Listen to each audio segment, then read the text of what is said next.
Қазіргі таңда қазақ тілін үйренудің салмағы біршама жеңілдеген сынды. Тілді үйренем деуші азаматтарға оқулық жетерлік.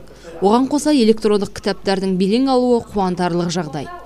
2013 жылдан бастап оқытып жатырмыз. Қазір біздің жүйеде 350 адам тіркелген.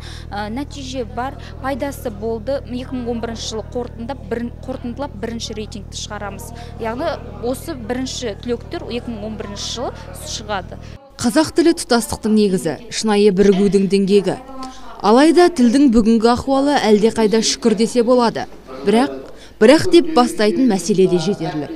Құдай ұрып қойған, ассалаумағалейкум, сәлематсыз ба демейміз, біреуді көрсек сәлем, здравствуйға кетеміз өзімізден. Ал енді балаларың болса, немерелерің болса, кезінде қазірлетіп, қазір оқытуым керек деген. Мінекей руханият, отырар 15-те 9, әнекей зерде, жеңіс 123, есіктері ашық, тегін оқытудың барлық жолын табамыз.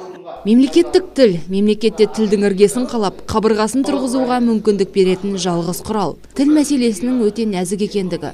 Оның зорлықпен емес, тек шынайы ынтамен іске асатыны анық. Ғаламтордағы оқулықтар бұның нақты айғағы. Не қандай сөз енді, жұмысты принципі арда кітапшасын бердім.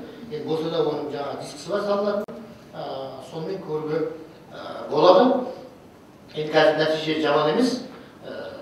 Пайдаланып, бірақ әлгі дәрішкен сияқты күнде бір уақытта болуы керек шамамен.